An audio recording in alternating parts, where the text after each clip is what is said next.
Hello बच्चों, मैं हूं कोशिका और आप मुझे देख रहे हैं learn smart with Ashok Bukhari की क्लासेस से। आई होप आप सभी अच्छे होंगे। तो बच्चों, आज हम कंटिन्यू कर रहे हैं आपके क्लासिफिकेशन ऑफ एनिमल किंगडम और हमने ऑलरेडी फाइलम जो आपकी आर्थ्रोपोडा है वहां तक हमने कंप्लीट कर लिया है। आज हम करने वाले हैं फाइलम मोलस्का। ठीक है, इसके बाद हम डिटेल में पढ़ेंगे। मैं आपको कोशिश करूंगी कि सिंपल से सिंपल वे में आपको समझाने की कोशिश करूँ। ठीक है, और आपने करना ये है कि हमारी जो प्रीवियस इस टॉपिक के ऊपर वीडियोस हैं वो ज़रूर देखनी है। उनके बेसिस पे ही आपको समझ आएगा, क्योंकि मैंने बेसिस ऑफ क्लासिफिकेशन करवाया है तो उससे आपको चीज़ें और इजी हो जाएंगी। वहीं पर आपको जो कुछ चीज़ें ऐसे पता लग जाएंगी जो आपको बार बार पढ़ने की ज़रूरत नहीं पड़ेगी। ठीक है, और अगर आप फर्स्ट टाइम हमारे साथ जुड़े हैं तो हमारा जो चैनल है learn smart with Ashok Bukhari उससे सब्सक्राइब कर लीजिए, और हमारी ऐप है लर्न स्मार्ट विद अशोक बुखारिया उसे भी इंस्टॉल कर लीजिए। ठीक है, अगर आपको कोई भी डाउट है किसी भी टॉपिक में तो आप कमेंट करके बता सकते हैं। ठीक है, तो आज का हम शुरू करते हैं। ठीक है, सबसे पहली बात हम जो नॉर्मल चीज़ें इनके बारे में डिस्कस करते हैं, ये होते हैं बच्चों। पहली तो बात ये कि इन्हें कहते हैं second largest phylum of animal kingdom. ठीक है, फर्स्ट कौन सी है? आर्थ्रोपोडा, और ये कौन सी है? सेकेंड है। तो हम यहाँ पर लिख लेते हैं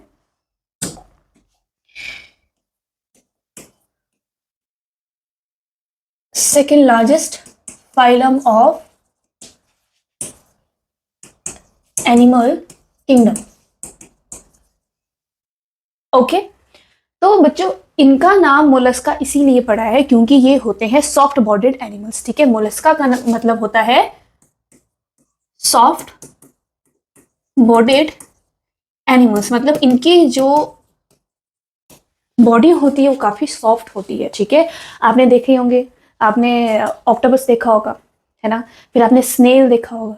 ठीक है, ये सब क्या है? ये मोलस्का में आते हैं। ठीक है, ओके, तो ये बच्चों कहीं पूरे हर जगह पाए जाते हैं, हर अर्थ में हर जगह होंगे। टेरेस्ट्रियल भी हो सकते हैं एंड एक्वेटिक भी हो सकते हैं। ठीक है, तो हमारा फर्स्ट पॉइंट आ गया कि ये क्या है? टेरेस्ट्रियल भी है एंड एक्वेटिक भी है। ठीक है, जो कि मैरीन वाटर भी हो सकते हैं, ठीक है, या फिर फ्रेश वाटर भी हो सकते हैं। ठीक है, ओके, ठीक है। अब हम इनकी क्लासिफिकेशन की बात कर लेते हैं। तो बच्चों ये होते हैं बाइलेटरल सिमेट्रिकल। बाइलेटरल का मतलब है कि एक ही प्लेन में अगर हम डिवाइड करेंगे किसी को, ठीक है, मान लीजिए आपका एनिमल है, ठीक है, हम सिर्फ एक ही प्लेन से डिवाइड करेंगे तो आपके पास इक्वल हाफ्स आएंगे। अगर हम यहाँ से कर लेंगे, यहाँ से करेंगे तो नहीं आएगा, ऐसे करेंगे तो नहीं आएगा। ठीक है, अगर हर जगह से जो है डिवाइड करने पर क्या है कि इक्वल हाफ्स आ रहे हैं तो उसको हम कहते हैं रेडियल। क्या कहते हैं हम? Minute,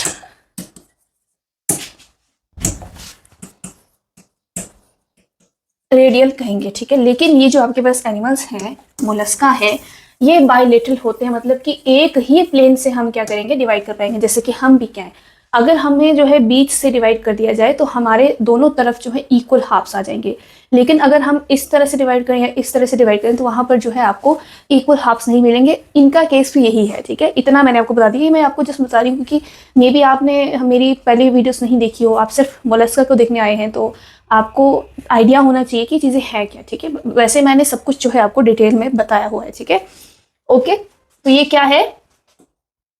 bilateral symmetrical. ठीक है, ओके,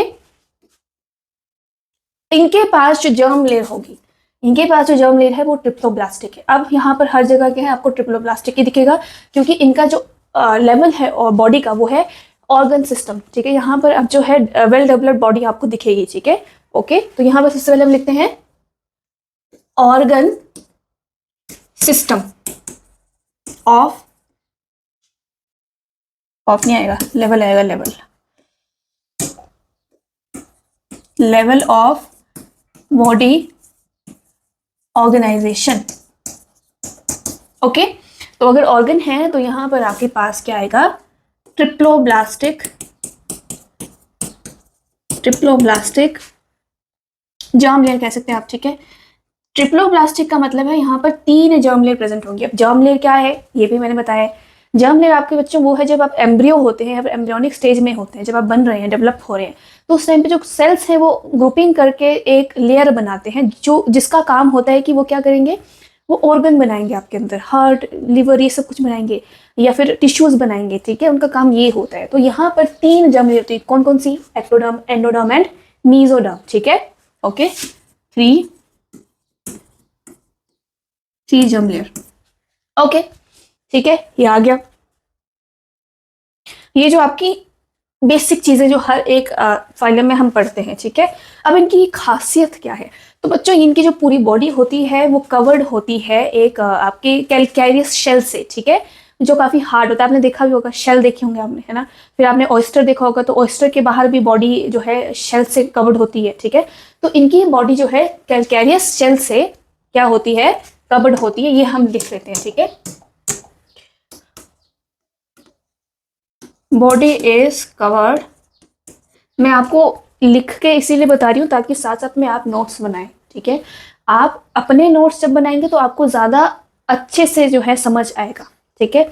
जो मैं लिख रही हूँ वो जो आपके इंपॉर्टेंट पॉइंट है वो लिख रही हूँ, ठीक है। पर आपने जब नोट्स बनाने हैं तो अपने हिसाब से बनाने, जो आपको लगता है कि नहीं ये चीज़ मैं भूल जाऊँगा या भूल जाऊँगी, या फिर ये इंपॉर्टेंट लग रहा है मुझे, तो आप वही लिखें, ठीक है। और साथ में आपने एक चीज़ करना है कि अगर आप नीट के लिए तैयारी कर रहे हैं, आपने सोचा है कि आपने डॉक्टर बनना है, ठीक है, तो आपने अभी से ही एनसीईआरटी पढ़ना शुरू कर देंगी, क्योंकि एनसीईआरटी से बाहर बहुत ही मिनिमम क्वेश्चन जो आते हैं, लेकिन एनसीईआरटी ऐसी चीज़ है जहाँ से मैक्सिमम क्वेश्चन जो नीट में पूछे जाते हैं, ठीक है। तो आपने सबसे पहले एनसीईआरटी पर ही फोकस करना है, ओके, ठीक है। Body is covered with कैलकैरियस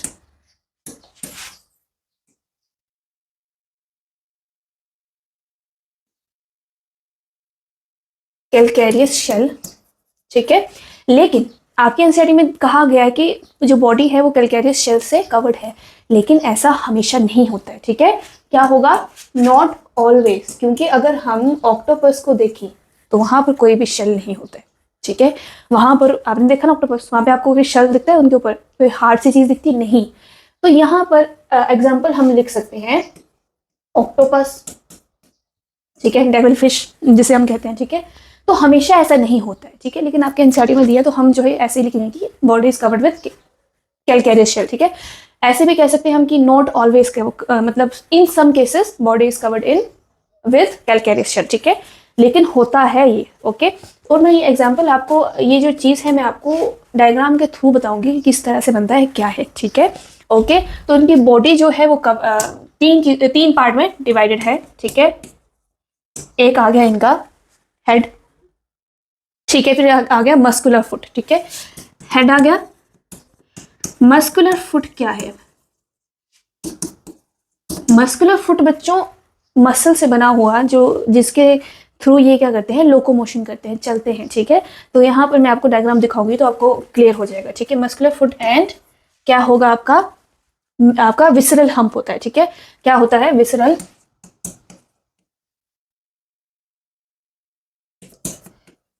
visceral hump होगा, ओके।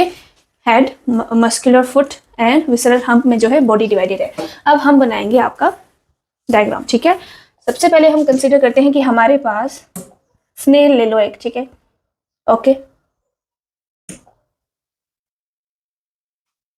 ये इसका हेड आ गया, ठीक है, ये हेड आ गया, ये इसका मस्कुलर फुट आ गया, ठीक है, क्योंकि आपके एनसीईआरटी में नहीं बताया गया है डायग्राम, ठीक है, तो मैं फिर भी आपको समझाने के लिए बता रही हूँ, ठीक है। और जैसे कि हमारे ऊंट के ऊपर एक हम्प होता है ना, उसी तरह इनके ऊपर भी क्या होगा, एक विसरल हम्प होगा, और इसी के अंदर जो है सारे ऑर्गन सब कुछ प्रेजेंट होंगे, ठीक है, ओके। ये क्या आ गया? हेड आ गया। हेड के ऊपर टेंटिकल्स भी होंगे, सेंसरी ऑर्गन्स भी हैं क्योंकि इनके पास, ठीक है।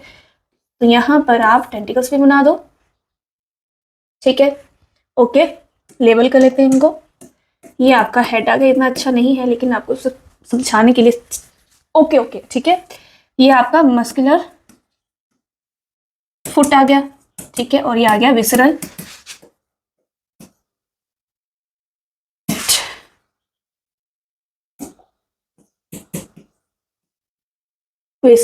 हम्प आ गया, ठीक है, ओके।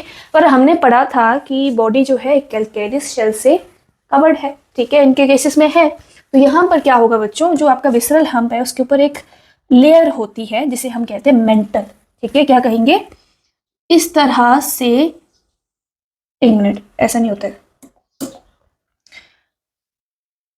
इस तरह से क्या होगा, एक लेयर प्रेजेंट होगा, ठीक है, ओके, जिसे हम कहते हैं, और ये कैसा होता है, ये बहुत ही सॉफ्ट होता है, ठीक है, कैसा होगा, सॉफ्ट होगा काफी, ओके, ठीक है, क्या है ये, मेंटल है,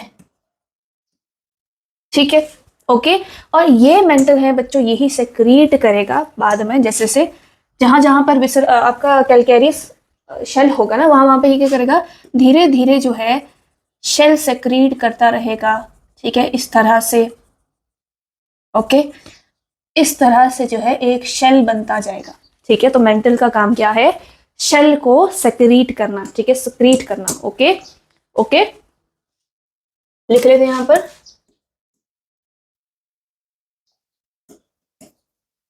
सेक्रीट कैलकेरियस शेल, ठीक है, लेकिन जहां पर नहीं होता है वहां पर भी मेंटल प्रेजेंट होता है, ठीक है, जैसे कि ऑक्टोपस में है, लेकिन वहां पर फिर कैलकेरियस शेल नहीं बन रहा है, तो नहीं भी बनता है, ठीक है, तो यहाँ पे वही केसेस आ जाएगा कि नॉट ऑलवेज, ठीक है, इन सम केसेस ये क्या करेगा, कैलकेरियस शेल बनाएगा, ओके, लेकिन ये प्रेजेंट होगा। अब आपको इन दोनों के बीच में स्पेस नजर आ रहा होगा, ये स्पेस बच्चों आपका है मेंटल कैविटी, इसको हम कहते हैं मेंटल कैविटी, ठीक है, क्या कहेंगे, लिख लेते हैं यहाँ पर, मेंटल कैविटी, ठीक है, अब इसी के अंदर आपका जो है प्रेजेंट होता है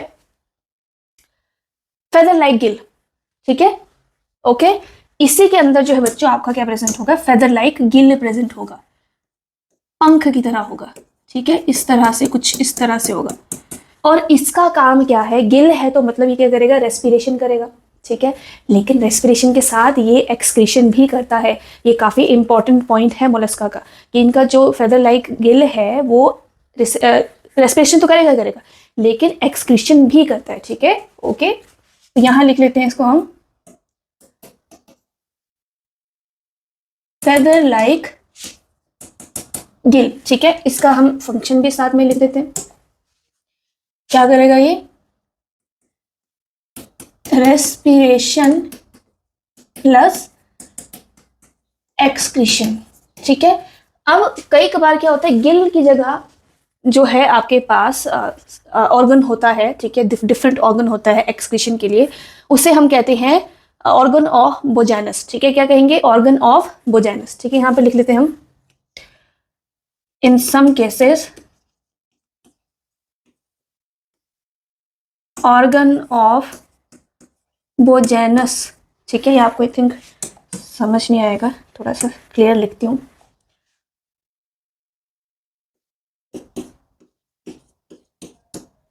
is present,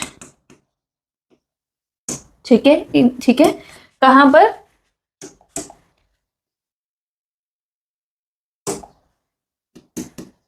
instead of feather like Gill, ठीक है, कहीं कहीं प्रेजेंट होता है, ठीक है, सेंसरी ऑर्गन हमारे पास है, ठीक है, यहां देखो ये क्या है, टेंटिकल्स है, ये क्या है, एक सेंसरी ऑर्गन है, लेकिन सेंसरी ऑर्गन सिर्फ टेंटिकल्स ही नहीं होते हैं, इनके पास जो है ऑस्फ्रेडियम भी होता है, ठीक है, क्या होता है, ऑस्फ्रेडियम भी होता है, जो कि क्या करता है, टेस्ट में हेल्प करता है, क्योंकि इनके जो इंटरनल माउथ है ना, उनके अंदर आपका रेडुला प्रेजेंट होता है, ठीक है, अब ये रेडुला क्या है, रेडुला बच्चों ग्रेस्पिंग ऑर्गन है, ठीक है, जो कि फीडिंग के लिए यूज होता है, कि यहाँ कहीं पे होगा, ठीक है, कैसा होगा, जैसे फाइल लाइक स्ट्रक्चर होता है, जैसे जिससे हम नाखून जो है फाइल करते हैं ना, या फिर आपके पास जो नाइफ होता है जिसके ऊपर जैसे टीथ जो बने होते हैं, ठीक है, ऐसे थोड़े से, अब देखो ऐसे कुछ इस तरह से नाइफ होता है आपके पास, है ना, तो ऐसा ही आपका क्या है,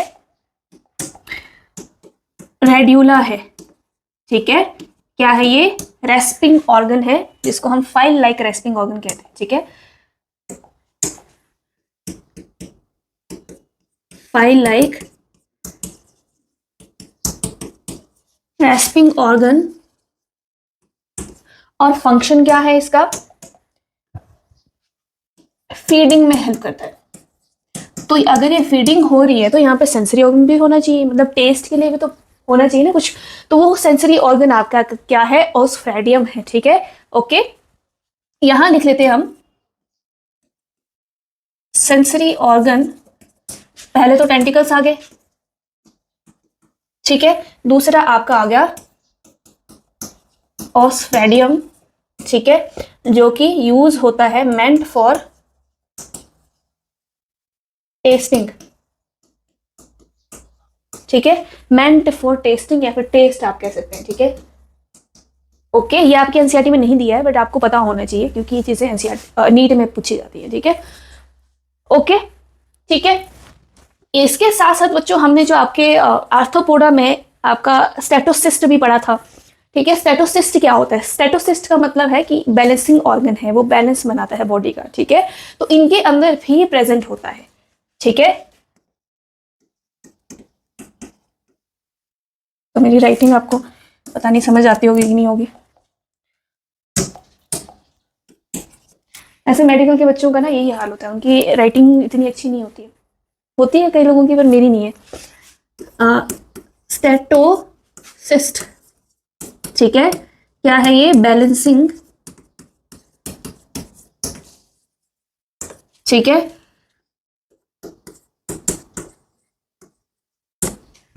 ओके, ठीक है, इतना समझ आ गया आपको। मस्कुलर फुट आ गया, हेड आ गया, मेंटल कैविटी आ गई, फेदर लाइक गिल आ गया जो रेस्पिरेशन एक्सक्रीशन में हेल्प करता है, और ये काफी इंपॉर्टेंट है, ये चीज आपको ध्यान रखनी है, ठीक है। ओके ओके, ठीक है। आई थिंक मैंने सब कुछ जो है कवर कर लिया है आपके मोलस्का में, ठीक है। तो देखो, जब आप डायग्राम बनाते हैं ना तो आपकी हाफ ऑफ द थिंग्स जो है आपको और ज्यादा क्लियर हो जाती हैं, ठीक है। ओके, तो आगे बढ़ते हैं। अब हम बात करते हैं कि रिप्रोडक्शन कैसी होगी, कैसे है ये। तो ये जो है अब यहाँ पर आपको डाइशियस जो है ये नजर आएंगे, ठीक है। डाइशियस मतलब सेपरेट होंगे, मेल एंड फीमेल दोनों सेपरेट होते हैं, ठीक है। मोनिशियस का मतलब होता है जहां पर मेल एंड फीमेल एक ही बॉडी में प्रेजेंट होते हैं, ठीक है, जिसे हम कहते हैं कि हर्मेफ्रोडाइट हैं वो, ठीक है। ओके, तो ये दोनों का जो है आपको डिफरेंस पता होना चाहिए, ठीक है। ओके, इससे पहले नर्वस सिस्टम देख लेते हैं। नर्वस सिस्टम के बारे में आपके एनसीईआरटी में नहीं दिया गया है, ठीक है, लेकिन फिर भी आपको पता होना चाहिए क्योंकि बहुत ही बेसिक नॉलेज जो है, इंफॉर्मेशन आपके एनसीईआरटी में नहीं दी है। नर्वस सिस्टम क्या है, कैसा होगा? जैसा कि हमने आपके आर्थ्रोपोडा में देखा था, यहाँ पर गैंग्लिया एंड नर्व्स प्रेजेंट होते हैं, आपने बस इतना ही लिखना है, ठीक है।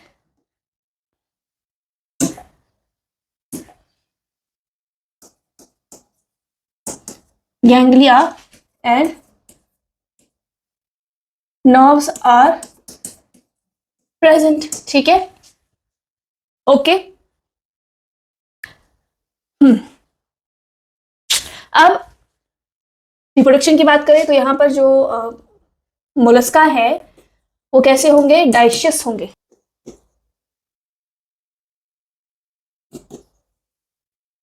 ठीक है।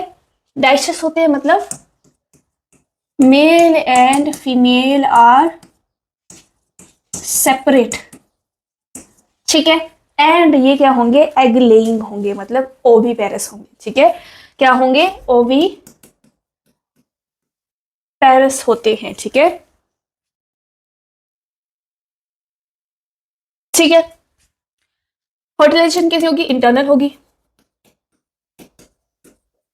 Fertilisation is internal. Okay, development indirect है, मतलब कि पहले लार्वल स्टेज बनेगा, उसके बाद पूरी डेवलपमेंट यंग वंस में होगी, ठीक है। ओके, ठीक है, ये बहुत ही बेसिक चीजें हैं जो आपको पता होनी चाहिए, ठीक है। ये चीजें अब हमने जो है कंप्लीट आपकी पूरी मोलस्का में पढ़ ली है। अब हम एनसीईआरटी से भी एक बार जो है रीड करके देखते हैं, ठीक है, क्योंकि इन दी एंड आपके जो एग्जाम्स हैं वो तो एनसीईआरटी से ही आएंगे ना, मतलब क्वेश्चन तो वहीं से आएंगे, है ना। Okay okay,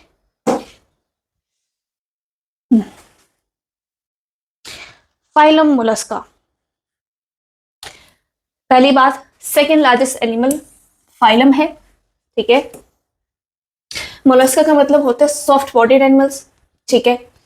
Mollusca can be terrestrial and aquatic, marine and fresh water, ठीक है।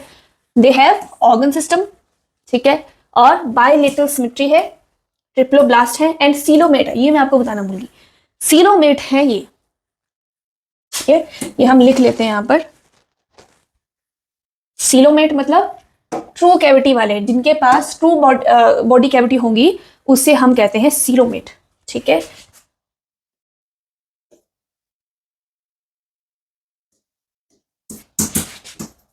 ट्रू बॉडी कैविटी, ठीक है, ओके। वापस चलते हैं हम।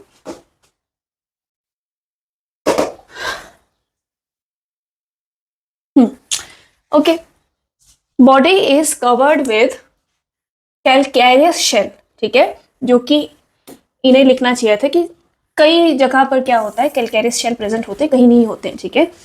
कैल्केरियस शेल आ गया, ओके। अनसेगमेंटेड होगा, मतलब जो हमारा जो शेल होगा ना उसके ऊपर सेगमेंट्स नहीं बने होंगे, बिल्कुल ही स्मूथ शेल आपका प्रेजेंट होगा, ठीक है, ओके। हेड भी प्रेजेंट है, मस्कुलर फुट भी आ गया और विसरल हम्प भी आ गया। बॉडी 3 पार्ट में डिवाइडेड है, ठीक है। A soft and spongy layer of skin forms a mantle over the visceral hump। हमने पूरा जो है डायग्राम देखा है, ठीक है। मेंटल विसरल हम्प के ऊपर एक लेयर होती है, ठीक है, और वही जो है कैल्केरियस शेल हमारा सेक्रेट करती है, ठीक है। Space between hump and the mantle is mantle cavity, बताया मैंने आपको, ठीक है, जहां पर feather like gills are present, ठीक है, ओके, जो कि हेल्प करते हैं रेस्पिरेटरी एंड एक्सक्रीटरी फंक्शंस में, okay. The anterior head region has sensory tentacles, ठीक है, हमने टेंटिकल्स देखे जो मूवमेंट में हेल्प करते हैं, सेंस करने में हेल्प करते हैं, साथ साथ में हमने टेस्टिंग ऑर्गन भी देखा, ठीक है, और स्फ्रेडियम जो था आपका, okay. The mouth contain a file like respiring organ, जिसे हम कहते हैं रेडुला, जो कि फीडिंग में हेल्प करते हैं, मैंने आपको दिखा दिया, ठीक है। आगे बढ़ते हैं। They are usually dioecious oviparous with indirect development, ठीक है, इनडायरेक्ट डेवलपमेंट के साथ ओविपेरस होंगे और डाइशियस होंगे। एग्जाम्पल के लिए आपके पास जो है पिला है, आपका एप्पल स्नेल आ गया, फिर पिंक टाडा आ गया, जो पर्ल ऑयस्टर होता है जिसको हम कहते हैं सीप, जिससे कि बहुत ही वैल्यूबल जो है पर्ल्स निकलते हैं, मोती निकलते हैं, ठीक है। तो काफ़ी जो है बहुत ही महंगे होते हैं वो, ठीक है। तो ये कौन निकालता है, ये निकालता है Pinctada, pearl oyster Hindi में जिसको हम कहते हैं सीप, ठीक है, ओके। आपके पास सेपिया आ गया जो आपका कटल फिश है, फिर आपका लोलिगो आ गया जो कि स्क्विड है, ठीक है। ऑक्टोपस डेविल फिश, ठीक है। आपके पास एप्लीशिया आ गया जो सी हेयर है, एंड आपके पास डेंटेलियम है जो टस्क शेल होते हैं, मैं सबके आपको पिक्चर दिखा दूंगी, ठीक है। और आपके पास है लास्ट है आपके पास कीटोप्लूरा, ठीक है, जिसको हम क्या कहते हैं, हम कहते हैं काइटोन, ठीक है, क्या कहेंगे, काइटोन कहेंगे।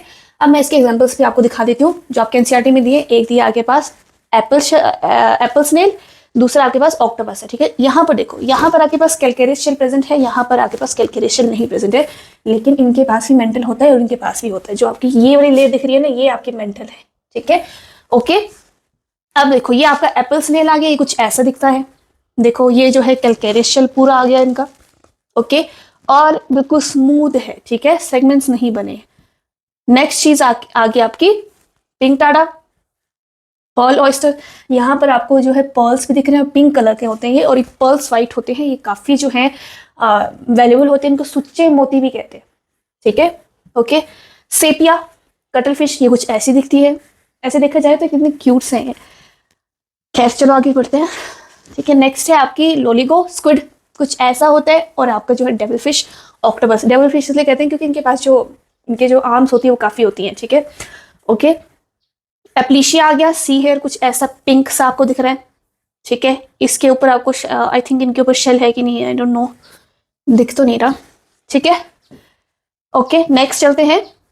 नेक्स्ट आपके पास आ गया डेंटेलियम, जो देखो कैसे लग रहे हैं, जैसे आइसक्रीम के कॉर्न नहीं होते हैं वैसे हैं, है ना। टस्क शेल इनको कहते हैं, कुछ इस तरह से होगा, इन्हीं के अंदर जो है एनिमल प्रेजेंट होगा। फिर आपका आ गया कीटोप्लोरा प्लूरा, ठीक है, ये कुछ ऐसा है, इसके ऊपर आपको जो है शेल दिख रहा है, ठीक है। तो बच्चों आज हमने है आपका मोलस्का जो है कंप्लीट कर लिया है, ठीक है। मैं जो ट्राई कर रही हूँ कि धीरे धीरे आपकी जो है इनको कवर करूँ क्लासिफिकेशन को, ताकि आपको टाइम मिल जाए, ठीक है, आपको अच्छे से समझ आ जाए, ओके, ठीक है। तो अगर आपको ये वीडियो अच्छी लगी हो तो वीडियो को लाइक कर दीजिए, कमेंट कर दीजिए, शेयर कर दीजिए, और साथ में हमारे चैनल को सब्सक्राइब कर दीजिए। मिलते हैं नई वीडियो के साथ, थैंक यू।